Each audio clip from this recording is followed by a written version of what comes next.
نحمده ونصلي على رسوله الكريم اما بعد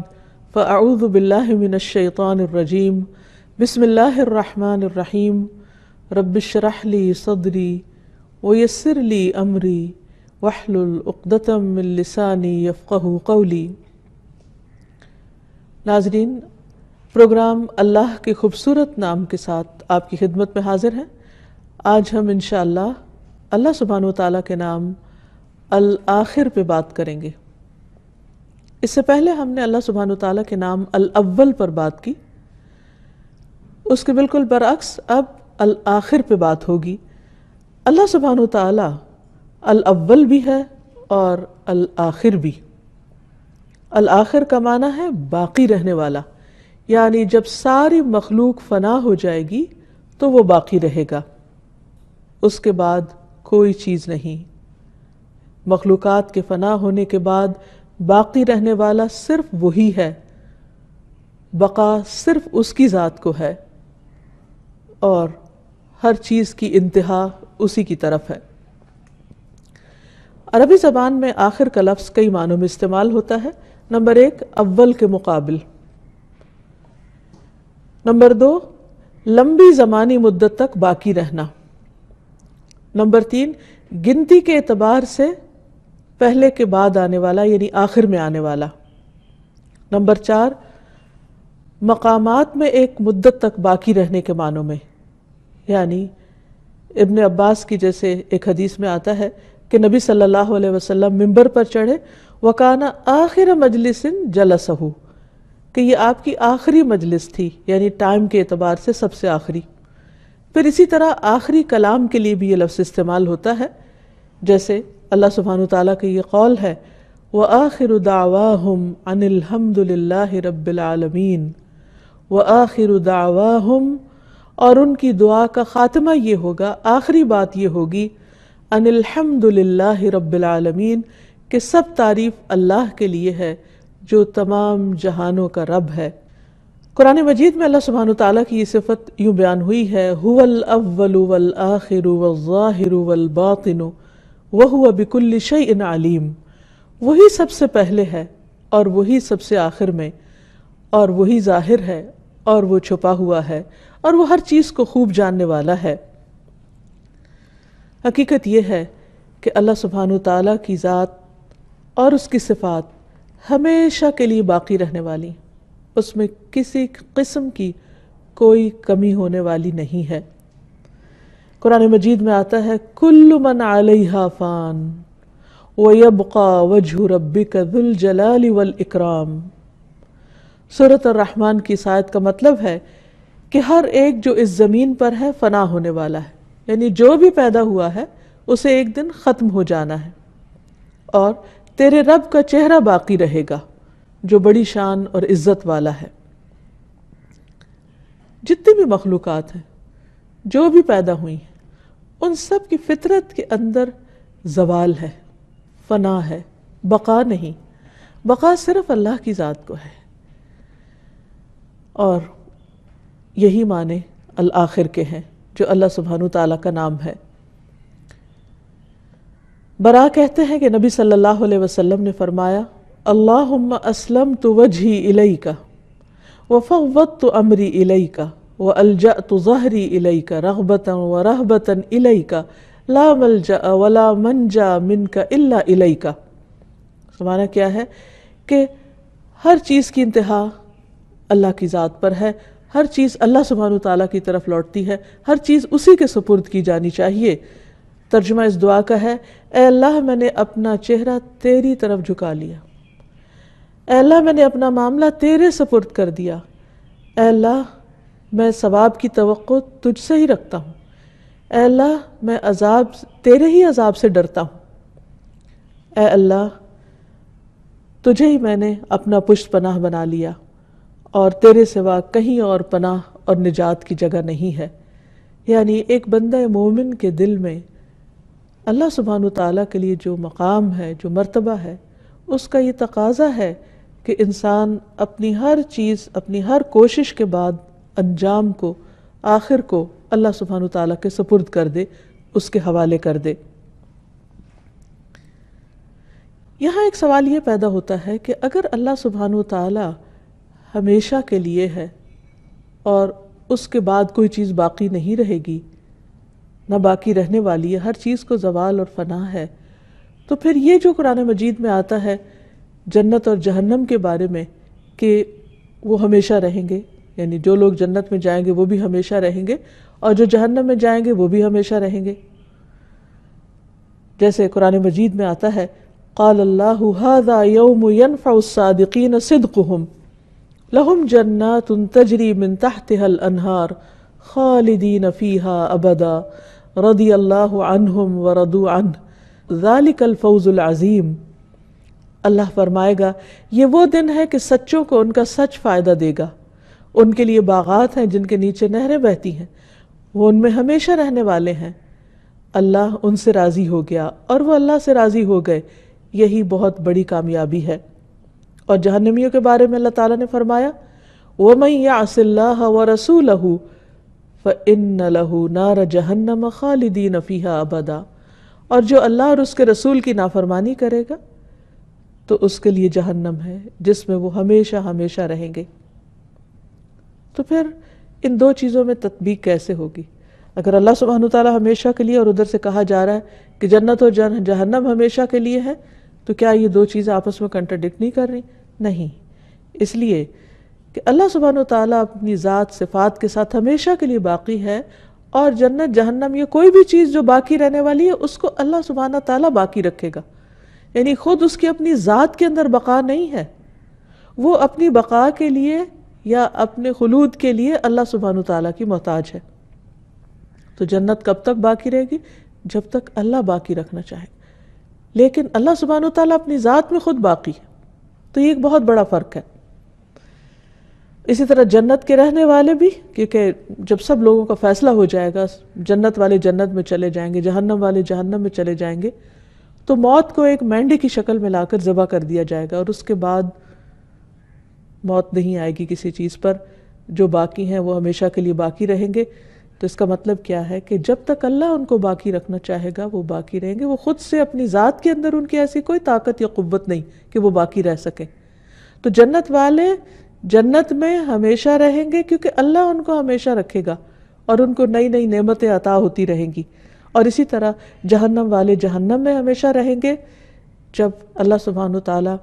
جب تک ان کو رکھے گا، اور جو بھی نئی نئی سزائیں ان کے لیے تجویز ہوں گی یا ان کو دی جائیں گی۔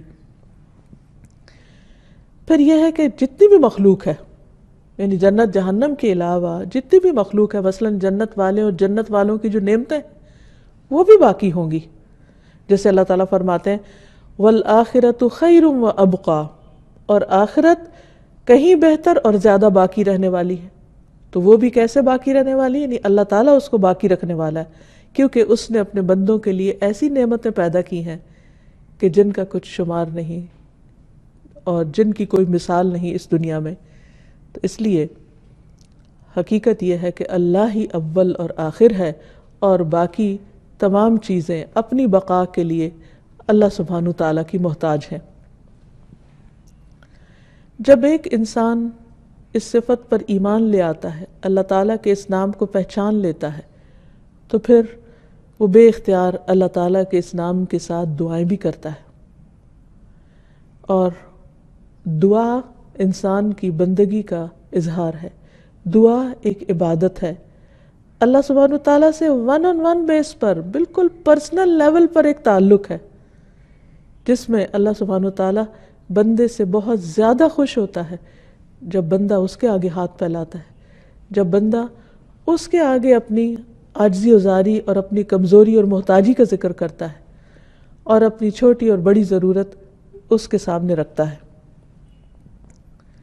تو اس نام کے ساتھ بھی دعا کرنی چاہیے،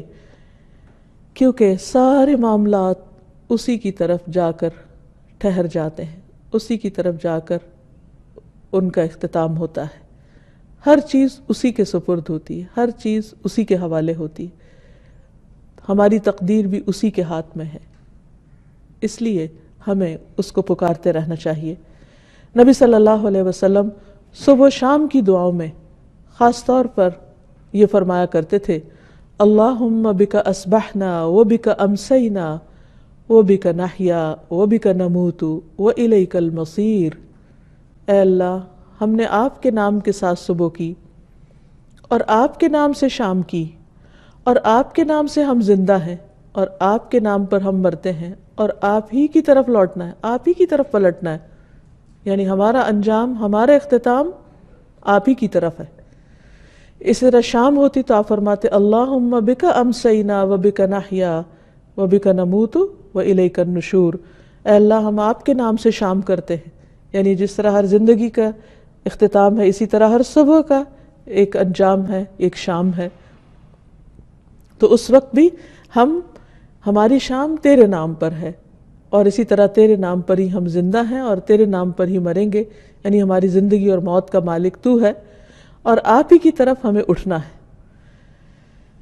پھر اسی طرح یہ ہے کہ جب ہم اللہ سبحانہ وتعالیٰ کو اس نام سے جان لیتے ہیں تو پھر اسی کو اپنی غایت قرار دینا چاہیے، کہ ہماری ساری امیدیں، ہماری ساری توقعات اسی کے ساتھ وابستہ ہو جانی چاہیے،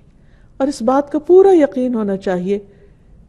کہ وہ ہے جو سب کچھ کرنے والا ہے۔ عام طور پر ہم انسانوں کی کمزوری یہ ہوتی ہے کہ جب ہم پریشان ہوتے ہیں تو انسانوں کے سہارے ڈھونڈتے ہیں، مادی سہارے ڈھونڈتے ہیں، وقتی سہارے ڈھونڈتے ہیں، کبھی ایک طرف جاتے ہیں، کبھی دوسری طرف جاتے ہیں، لیکن ہم سب جانتے ہیں کہ اس کا نتیجہ کیا ہوتا ہے۔ ایسے میں انسان کو کبھی بھی مایوس نہیں ہونا چاہیے، اور اس کو اللہ سبحانہ تعالیٰ ہی کی طرف رجوع کرنا چاہیے، اور اس کے بعد کسی اور کی طرف نہیں، کیونکہ وہ الآخر ہے، ہماری آخری منزل وہی ہے، اس کے بعد کوئی اور نہیں، کہ اگر وہ ناراض ہو جائے تو کوئی اور ہم سے راضی ہو جائے، یا وہ اس کو ہم سے راضی کر دے، اگر وہ نہ دے تو کوئی اور دے نہیں سکتا۔ پوری دنیا کے لوگ مل کر بھی اگر ہمیں کوئی فائدہ پہنچانا چاہیں تو نہیں پہنچا سکتے، اور سب مل کر اگر کوئی نقصان دینا چاہے تو بھی نہیں دے سکتے، کیونکہ آخری فیصلہ اس کا ہے، ہر چیز اسی کی طرف پلٹتی، اس کے فیصلے کو کوئی چیلنج نہیں کر سکتا، اس کے دیے ہوئے کو کوئی روک نہیں سکتا، کیونکہ اصل اتھارٹی اسی کے پاس ہے۔ تو اس لیے ہمیں اللہ تعالیٰ اکیلے ہی کو اپنی غایت قرار دینا چاہیے۔ ابن القیم کہتے ہیں کہ اللہ کے نام الآخر کے ساتھ اللہ کی عبادت کرنا یہ ہے کہ آپ اکیلے اللہ کو اپنی غایت قرار دیں، یعنی اپنا مطلوب، اپنا مقصود، اپنا محبوب، کیونکہ ہر چیز آخر میں وہیں جا کر ختم ہوتی ہے، اور وہ ہر آخر کے بعد ہے۔ اسی طرح ہماری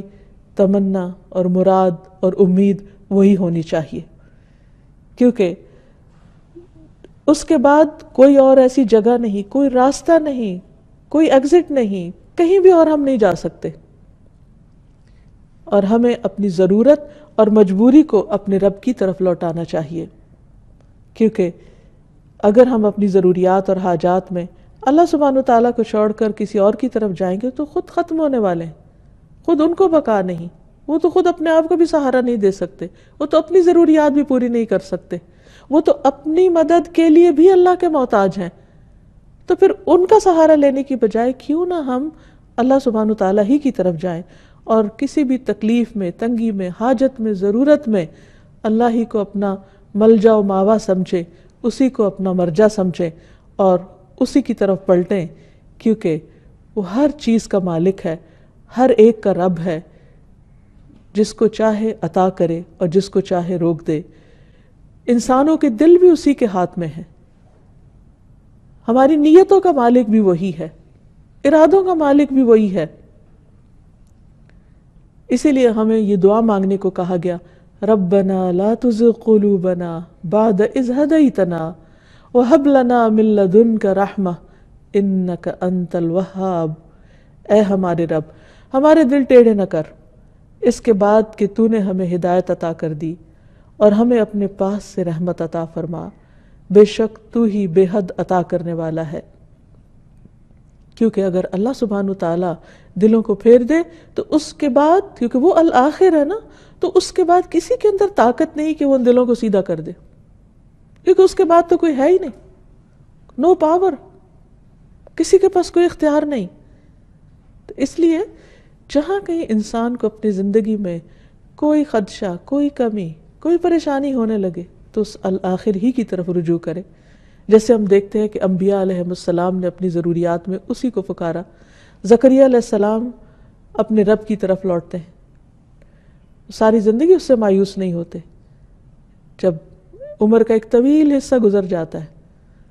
تو بھی دعا مانگتے رہتے ہیں، اور خاص طور پر جب حضرت مریم کے پاس وہ مختلف طرح کے پھل اور رزق پاتے ہیں تو ان کو اور زیادہ جوش آتا ہے، وہ ان کے لیے ایک موٹیویشنل پوائنٹ بنتا ہے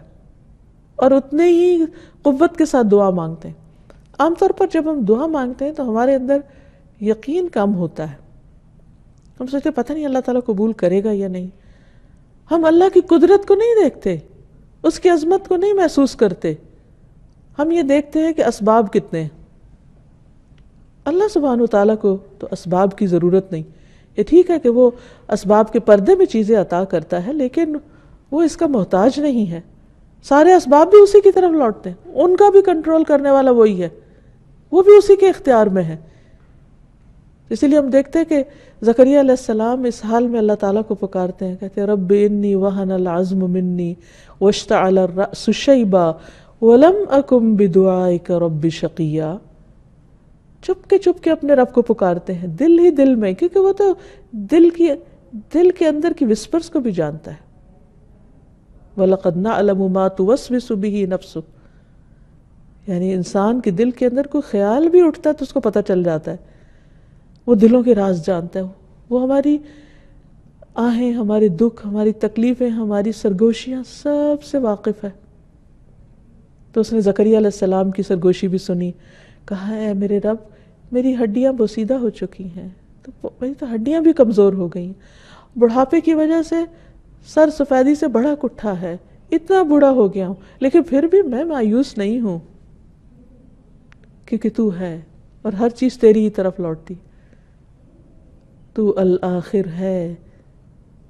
جب کچھ نہیں رہے گا تو تو رہ جائے گا، تو ہی باقی رہے گا، اور جس کو تو دینا چاہے اسے کوئی روک نہیں سکتا.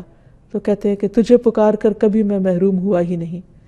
نبی صلی اللہ علیہ وسلم بھی اسی طرح گڑ گڑا کر اللہ سبحانہ وتعالیٰ سے دعائیں کرتے ہیں. نبی صلی اللہ علیہ وسلم نے ایک دفعہ قبلہ رخ ہو کر دعا کے لیے اپنے ہاتھوں کو اٹھایا اور اپنے رب سے گڑ گڑا کے دعا مانگنا شروع کی. اللہم انجز لی ما وعدتنی، اللہم آتی ما وعدتنی، اللہم ان تہلک هذه العصابۃ من اہل الاسلام لا تعبد فی الارض. اے اللہ میرے لیے اپنے کیے ہوئے وعدے کو پورا کر دے. اے اللہ اپنے وعدے کے مطابق عطا فرما دے. اے اللہ اگر اہل اسلام کی یہ جماعت ہلاک ہو گئی تو زمین پر پھر تیری عبادت کبھی نہ کی جائے گی. یہ جنگ بدر کے موقع پر آپ نے دعا کی تھی. آپ صلی اللہ علیہ وسلم برابر اپنے رب سے ہاتھ دراز کیے ہوئے دعا کرتے رہے، قبلے کی طرف منہ کر کے دعا مانگتے رہے. حالانکہ آپ اللہ کے محبوب ہیں، لیکن آپ دیکھیے کہ پھر بھی کس شدت کے ساتھ مانگ رہے ہیں. یہاں تک کہ آپ کی چادر مبارک آپ کے شانے سے گر پڑی، یعنی جو اوپر کی چادر تھی وہ گر گئی، لیکن پھر بھی آپ نے چادر نہیں اٹھائی اور اپنے ہاتھ اٹھائے رکھے. اتنے میں ابو بکر رضی اللہ تعالیٰ عنہ آئے اور آپ کی چادر کو اٹھایا، اسے آپ کے کندھے پہ ڈالا اور پیچھے سے آپ سے لپٹ گئے اور کہنے لگے اے اللہ کے نبی، آپ کی اپنے رب سے دعا کافی ہو چکی ہے، ان قریب وہ اپنے کیے ہوئے وعدوں کو پورا کرے گا. اللہ رب العزت نے یہ آیت نازل فرما دی اس وقت، اذ تستغیثون ربکم، جب تم اپنے رب سے فریادیں کر رہے تھے، فاستجاب لکم، تو اس نے تمہاری دعا قبول کر لی. انی ممدکم بألف من الملائکۃ مردفین، کہ میں تمہاری مدد 1000 لگاتار آنے والے فرشتوں کے ذریعے کروں گا. پس اللہ نے آپ صلی اللہ علیہ وسلم کی فرشتوں کے ذریعے مدد فرمائی. اور اللہ سبحانہ وتعالیٰ ہر چیز پر قدرت رکھتا ہے. اور حقیقت یہ ہے کہ ہماری تقدیر بھی اسی کے ہاتھ میں ہے. دعا تقدیر کو بھی بدل دیتی ہے. وہ جو چاہتا ہے رکھتا ہے، جو چاہتا ہے مٹاتا ہے، اور اصل کتاب اسی کے پاس ہے، اس پر اسی کا اختیار ہے. تو اس لیے ہمارا کام یہ ہے کہ ہم اپنی ہر غایت، منزل، منتہا اسی کو سمجھیں، کیونکہ ہر آنے والی مصیبت کو وہی ٹال سکتا ہے، ہر بلا کو وہی ٹالتا ہے، کوئی اور نہیں. ہر مشکل کو وہی آسان کرتا ہے. نبی صلی اللہ علیہ وسلم کو حضرت عائشہ کہتی کہ ایک رات میں نے اپنے بستر پر نہ پایا، تو میں نے آپ کو تلاش کیا کہ آپ کہاں ہیں، دیکھا کہ آپ اپنی نماز کی جگہ پر ہیں، تو میرا ہاتھ آپ کے تلوے پہ جا پڑا، اس حال میں کہ آپ کے پاؤں زمین پر نصب تھے، گڑھے ہوئے تھے، سجدے میں پڑے ہوئے تھے آپ، اور آپ فرما رہے تھے اللہم اعوذ برضاک من سخطک وبمعافاتک من عقوبتک واعوذ بک منک لا احصی ثناء علیک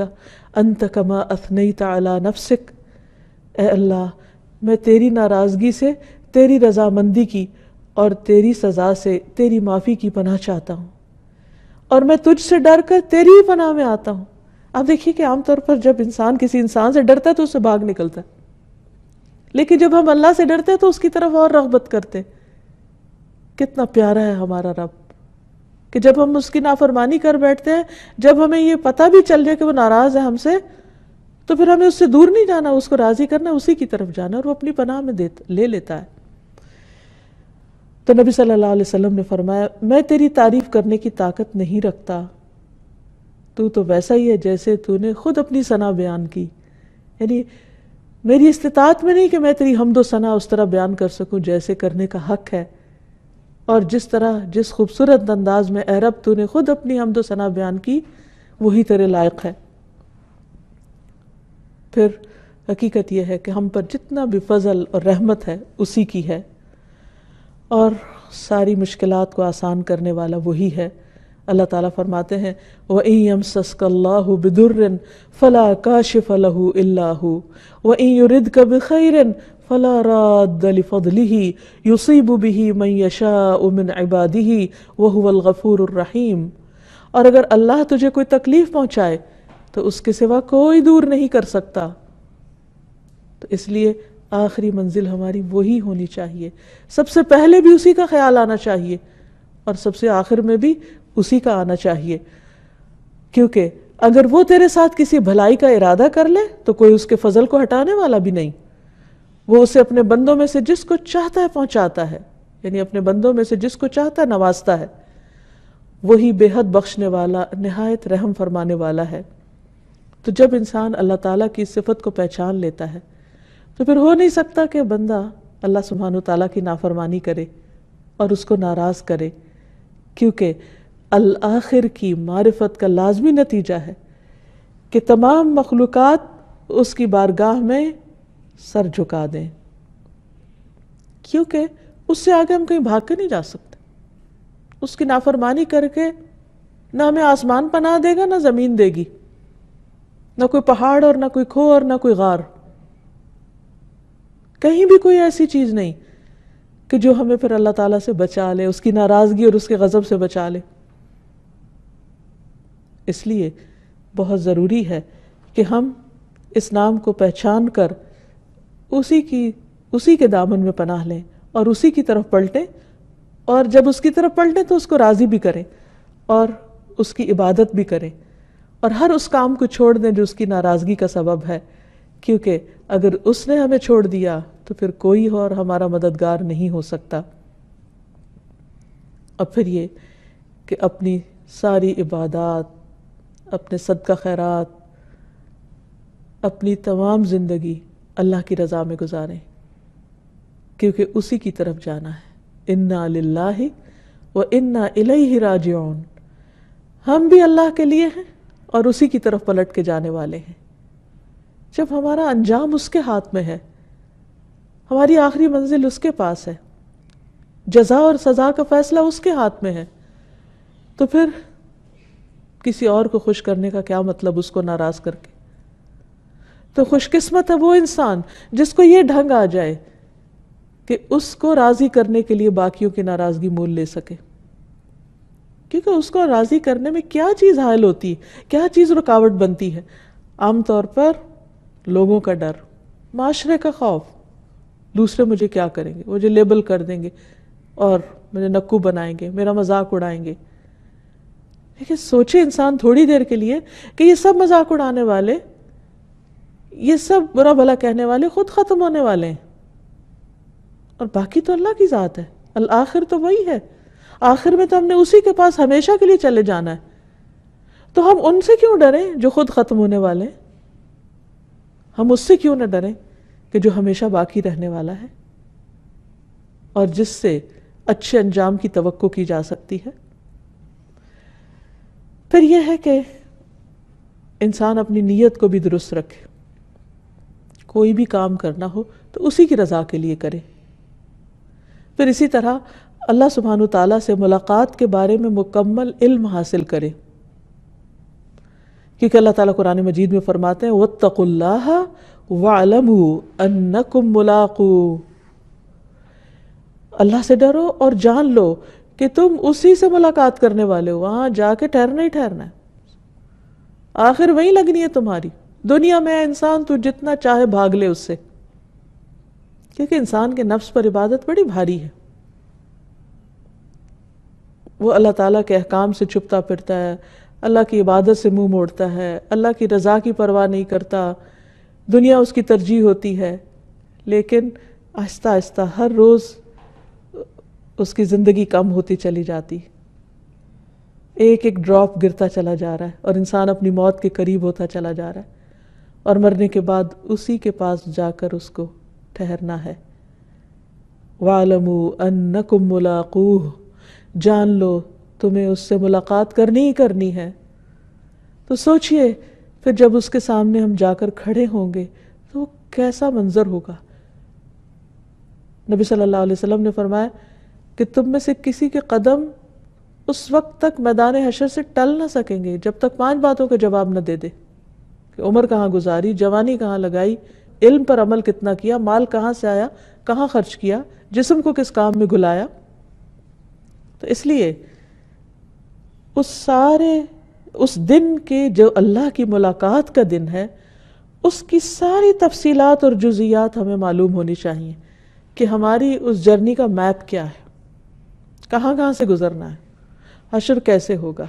دوبارہ کیسے اٹھیں گے، اعمال نامے کیسے تقسیم ہوں گے، اعمال نامے تولے کیسے جائیں گے،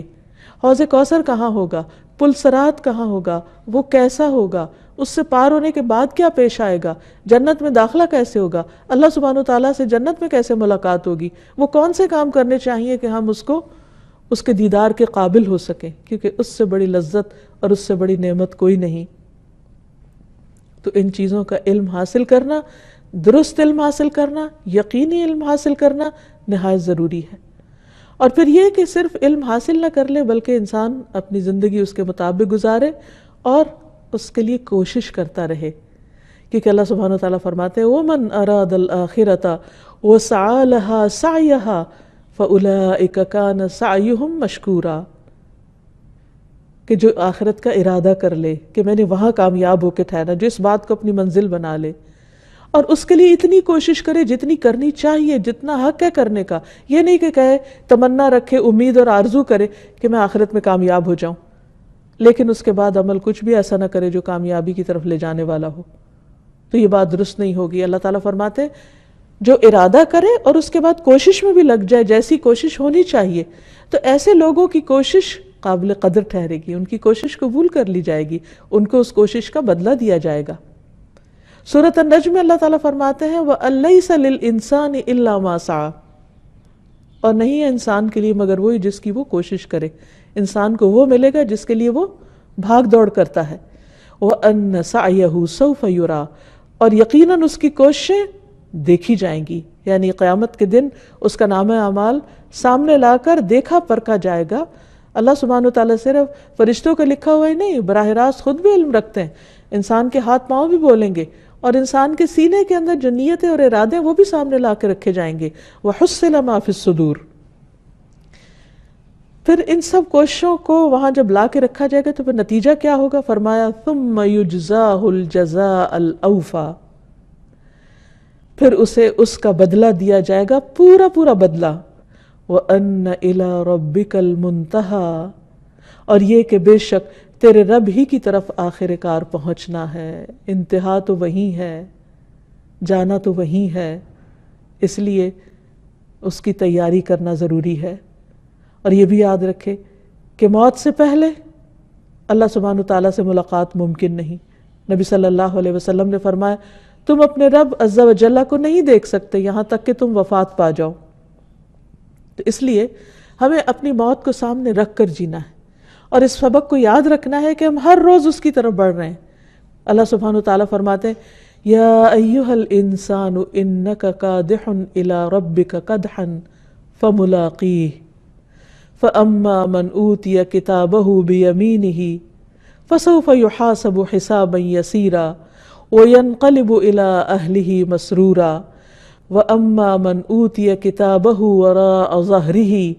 فسوف یدعو ثبورا ویصلی سعیرا انہ کان فی اہلہ مسرورا۔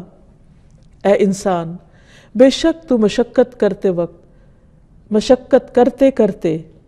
اے انسان بے شک تو مشقت کرتے کرتے اپنے رب کی طرف جانے والا ہے۔ یعنی اس دنیا میں انسان روز تھکتا ہے، بھاگ دوڑ کرتا ہے، لیکن یہ بھول جاتا ہے کہ ایک دن جو ختم ہوا وہ رب کے طرف جانے کا رستہ اور قریب ہوا، وہ موت کے قریب ہوا، وہ اپنی قبر کے قریب ہوا، وہ حشر کے قریب ہوا، وہ اپنے آخری انجام کے قریب ہوا۔ اے انسان تو مشقت کرتے کرتے اپنے رب کی طرف جانے والا ہے، سخت مشقت، پھر اس سے ملنے والا ہے، ملاقات ہوگی۔ ایک حدیث میں آتا ہے کہ انسان اس حال میں اپنے رب سے ملے گا کہ اس کے دائیں ہاتھ میں اس کے اچھے عمل، بائیں ہاتھ میں اس کے برے عمل، سامنے جہنم دہک رہی ہوگی۔ نبی صلی اللہ علیہ وسلم فرمایا اگر حال یہ ہے تو اس آگ سے بچنے کی فکر کرو، خواہ کھجور کا آدھا ٹکڑا ہی کیوں نہ دو، اتنا بھی صدقہ کر سکو تو کر ڈالو، شاید یہی صدقہ وہاں کام آ جائے اور اسی سے نجات ہو جائے، کیونکہ وہاں حساب ہوگا۔ تو فرمایا لیکن وہ شخص جسے اس کا نامہ اعمال اس کے دائیں ہاتھ میں دیا گیا، سو ان قریب اس سے حساب لیا جائے گا، آسان حساب، یعنی اس کو اللہ تعالیٰ اس کے اعمال کو دیکھ کر صرف نظر فرمائیں گے،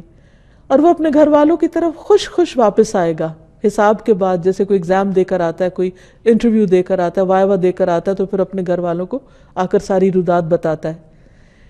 لیکن وہ شخص جسے اس کا نامہ اعمال اس کی پیٹھ پیچھے دیا گیا، تو ان قریب وہ بڑی ہلاکت کو پکارے گا، موت کو پکارے گا، لیکن موت کہاں، وہ بھڑکتی ہوئی آگ میں جا داخل ہوگا۔ بلا شبہ وہ اپنے گھر والوں میں بڑا خوش تھا، یعنی اپنی دنیا میں بہت مگن تھا، اور اس نے اپنے اس آخری دن کو، آخری وقت کو، اور اللہ سبحانہ وتعالیٰ سے اس آخری ملاقات کو یاد نہیں رکھا۔ اس کی پرائرٹی دنیا تھی، اس کی ترجیحات دنیا تھی۔ تو مومن ہمیشہ اللہ سے ملاقات کا نہ صرف یہ کہ انتظار کرتا ہے، اس کا یقین رکھتا ہے، اس کا شوق بھی رکھتا ہے۔ رسول اللہ صلی اللہ علیہ وسلم نے فرمایا جو اللہ سے ملاقات کرنے کو پسند کرتا ہے، اللہ بھی اس سے ملاقات کرنے کو پسند کرتا ہے، اور جو اللہ سے ملاقات کرنے کو ناپسند کرتا ہے، اللہ بھی اس سے ملاقات کرنے کو پسند نہیں کرتا۔ پھر یہ کہ جو شخص اس نام کو سمجھتا ہے، جان لیتا ہے، اسے چاہیے کہ اللہ کی ناراضگی سے ڈرتے ہوئے دنیا میں زندگی بسر کرے۔ اللہ تعالیٰ فرماتے ہیں مجھے میری عزت کی قسم، میں اپنے بندے پر نہ 2 امن جمع کرتا ہوں نہ 2 خوف۔ اگر میرا بندہ دنیا میں مجھ سے امن میں رہا تو اسے بندوں کے حشر والے دن خوف دلاؤں گا، اور جو مجھ سے دنیا میں ڈر گیا تو لوگوں کے جمع ہونے والے دن اسے امن عطا کروں گا۔ پھر یہ کہ انسان اپنی آخرت کی تیاری اس طرح رکھے کہ معلوم نہیں کس وقت کال آ جائے، کس وقت جانا پڑے، اپنے فرائض کو ادا کر کے رکھے، اپنے قرض چکا کے رکھے، لوگوں کے حقوق ادا کر کے رکھے۔ یعنی جیسے کسی بھی سفر میں جانا ہوتا ہے تو انسان کانشیسلی اپنے وقت کا استعمال کرتا ہے کہ تھوڑی دیر رہ گئی ہے، اتنے دن رہ گئے ہیں، اتنے گھنٹے رہ گئے ہیں، اور اس کی مجھے پوری تیاری کر لینی چاہیے، کیونکہ سفر اگر لمبا ہے اور ضرورت کا سامان نہیں تو بہت مشکل پیش آئے گی۔ تو اسی طرح اپنی آخرت کے سفر کے بارے میں بھی انسان کانشیس رہے اور اپنی طرف سے پوری تیاری کرے۔ پھر اس تیاری میں عام طور پر انسان کو کچھ سیکریفائسز کرنی پڑتی ہیں۔ بعض اوقات دنیا کا کچھ حصہ صرف اس لیے چھوڑنا پڑتا ہے کہ وہ آخرت کے لیے نقصان دہ ہے۔ بالکل ایسے ہی جیسے ایک شخص بیمار ہو جاتا ہے تو اس کو خوراک میں سے، غذا میں سے کچھ چیزیں کم کرنی پڑتی ہیں، خواہ اس کے لیے کتنی پسندیدہ ہوں۔ کس لیے؟ کیونکہ اس کے پاس اب کوئی چوائس نہیں، یا یہ کہ وہ زندگی کو بچائے اور اپنی اس خوراک کو کم کر دے جو نقصان دہ ہے، اور یا پھر یہ کہ چند دن کے لیے وہ مزے کر لے اور بعد میں ہلاکت کا شکار ہو۔ تو عقل مند وہی ہوگا کہ جو زندگی چاہے گا، جو بقا چاہے گا، اور اس کے لیے وہ اپنی کچھ پسندیدہ چیزوں کو چھوڑ بھی دے گا۔ اسی طرح جب انسان اپنی آخرت کو چاہتا ہے تو وہ اپنی دنیا کو اس کے لیے قربان کر سکتا ہے۔ اور وہ کیسے؟ جیسے صبح کے وقت فجر کی نماز کے لیے اپنا بستر چھوڑنا، اپنی نیند قربان کرنا، خواہ کتنی بھی گہری نیند آئی ہو تو انسان اس وقت بستر چھوڑ دیتا ہے، کیونکہ اسے پتا ہے کہ ایک دن اپنے رب کے سامنے جا کھڑے ہونا، وہ پوچھے گا کہ یہ تم سوتے رہے، مجھ سے کب پیار تھا، نیند تمہیں پیاری تھی۔ تو اس لیے اس کی قربانی یہیں سے شروع ہو جاتی ہے، دن کے آغاز سے ہی۔ پھر اسی طرح کچھ اور کھانے پینے کی چیزیں اسے پسندیدہ ہو سکتی ہیں، لیکن اللہ سبحانہ وتعالیٰ کے ہاں وہ حرام ہو سکتی ہیں، ناپسندیدہ ہو سکتی ہیں۔ اسی طرح کچھ کام، کچھ پیشے، کچھ اور چیزیں جو اس کی ناراضگی کے ہیں، تو جو بندہ اللہ سبحانہ وتعالیٰ سے ملاقات چاہتا ہے تو وہ ان چیزوں کو چھوڑ دیتا ہے۔ اللہ کی ملاقات کے حوالے سے نبی صلی اللہ علیہ وسلم کی ایک دعا بھی ہے، اللہم من آمن بک وشہد انی رسولک فحبب الیہ لقاءک وسہل علیہ قضاءک واقلل لہ من الدنیا ومن لم یؤمن بک ویشہد انی رسولک فلا تحبب الیہ لقاءک ولا تسہل علیہ قضاءک وکثر لہ من الدنیا۔ اے اللہ، جو تجھ پر ایمان لایا اور گواہی دے کہ میں تیرا رسول ہوں، تو اس کے لیے اپنی ملاقات کو محبوب کر دے، یعنی اس کے دل میں محبت ڈال دے اپنی ملاقات کی، اور اس کے حق میں اپنی تقدیر کے فیصلے کو آسان کر دے، اور اس کے لیے دنیا کم کر دے۔ اور جو تجھ پر ایمان نہیں لایا اور نہ یہ گواہی دی کہ میں تیرا رسول ہوں، تو اس کے لیے اپنی ملاقات کو محبوب نہ کر، اور نہ اس کے حق میں اپنی تقدیر کے فیصلے کو آسان کر، اور اس کو دنیا زیادہ دے دے تاکہ وہ دنیا میں ہی غافل ہو کر پھر اپنی آخرت کو بھول جائے۔ تو جو شخص آخرت میں جیتا ہے وہ نیک اعمال کرتا ہے، شرک سے بچتا ہے، جیسے سورۃ الکہف کے آخر میں آتا ہے فَمَنْ كَانَ يَرْجُو لِقَاءَ رَبِّهِ فَلْيَعْمَلْ عَمَلًا صَالِحًا وَلَا يُشْرِكْ بِعِبَادَةِ رَبِّهِ أَحَدًا۔ جو شخص اپنے رب سے ملاقات کی امید رکھتا ہے، اسے چاہیے کہ وہ نیک عمل کرے اور اپنے رب کی عبادت میں کسی دوسرے کو شریک نہ کرے۔ ایسا شخص اپنے رب کے سامنے کھڑے ہونے سے ڈرتا ہے، وہ خواہشات کی پیروی نہیں کرتا۔ وَأَمَّا مَنْ خَافَ مَقَامَ رَبِّهِ وَنَهَى النَّفْسَ عَنِ الْهَوَىٰ فَإِنَّ الْجَنَّةَ هِيَ الْمَأْوَىٰ۔ جو اپنے رب کے سامنے جواب دہی کے لیے کھڑا ہونے سے ڈرتا رہا اور اپنے آپ کو خواہش نفس سے روکے رکھا، تو جنت ہی اس کا ٹھکانہ ہوگی۔ اس کی سوچ اور گفتگو میں فرق ہوتا ہے عام لوگوں سے، اس کا دنیا سے رشتہ عارضی ہوتا ہے، اور وہ اس کو اچھی طرح سمجھتا ہے کہ مجھے یہ دنیا